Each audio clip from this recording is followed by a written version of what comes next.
বর্ধমানের গলি থেকে বড় পর্দার নায়িকা, এই পুরো জার্নিটা যেন কোনো সিনেমার চিত্রনাট্য। ইন্ডাস্ট্রিতে পা রেখেছেন খুব বেশি দিন হয়নি, তার মধ্যেই দেবের নায়িকা। না, জার্নিটা হয়তো খুব বেশি সহজ ছিল না, তবে জ্যোতির্ময়ীর উত্তরণ একেবারে স্বপ্নের মতো। মাত্র 19 বছর বয়সেই সিরিয়ালে ডেবিউ করেছিলেন।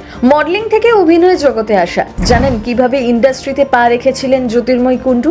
অভিনেত্রী হতে কতটা কষ্ট করতে হয়েছে। ছোট পর্দায় খুব বেশি জনপ্রিয়তা মেলেনি, তারপরেও বড় পর্দায় সুযোগ এলো কিভাবে?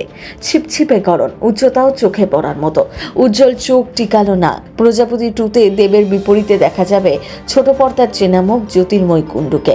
এখনো পর্যন্ত মাত্র একটা সিরিয়াল করেছেন, সেই সিরিয়াল সুপারহিট না হলেও বড় পর্দা কাঁপিয়ে দিলেন জ্যোতির্ময়ী। পরিবারে সেভাবে কেউই এই ইন্ডাস্ট্রির সাথে যুক্ত নন, তারপরেও টলিউডে নিজের জায়গাটা মোটামুটি পাকা করে ফেলেছেন। দেব এবং মিঠুন চক্রবর্তীর সাথে স্ক্রিন শেয়ার করে ফেলেছেন অল্প কয়েকদিনের মধ্যেই।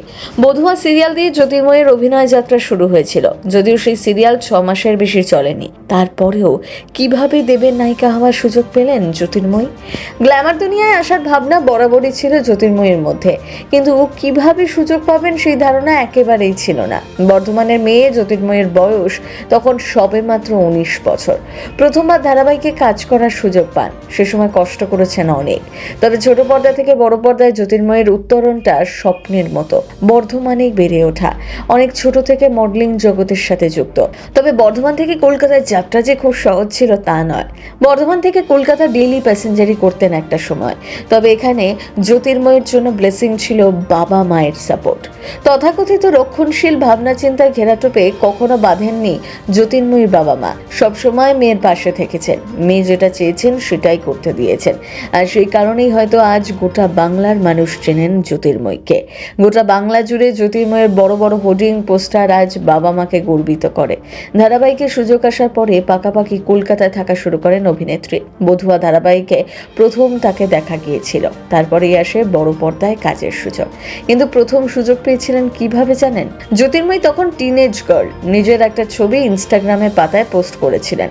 তখন গ্ল্যামার দুনিয়ার বিষয়ে অত শত কিছু জানতেন না, মা বাবাও জানতেন না সে কথা। তখন সেই ছবি দেখে এক দিদি ফটোশুটের অফার দিয়েছিলেন জ্যোতির্ময়ীকে। প্রথমে অবশ্য রাজি হননি, ভেবেছিলেন হয়তো টাকা পয়সা দিয়ে এসব শুট করাতে হবে। পরে সেই ধারণা বদলে যায় নায়িকার। এভাবে এই জগতের সাথে পরিচয় জ্যোতির্ময়ীর। তবে এইভাবে যে মিঠুন চক্রবর্তী এবং দেবের সাথে কাজের সুযোগ এসে যাবে প্রথমে বিশ্বাস করেননি। তবে কাজ করে তিনি ভীষণ খুশি বলে আনন্দবাজারকে একটি সাক্ষাৎকারে জানিয়েছেন। বড় পর্দায় জনপ্রিয়তা পাওয়ার পর আর কি ছোট পর্দায় ফিরবেন অভিনেত্রী তা নিয়ে অবশ্য এখনই নিশ্চিত করে কিছু বলতে চান না জ্যোতির্ময়ী। তবে আপাতত 25শে ডিসেম্বর তার প্রথম ছবি মুক্তি পাবে, সেই অপেক্ষারই প্রহর গুনছেন এখন প্রথম বাংলা ব্যুরো।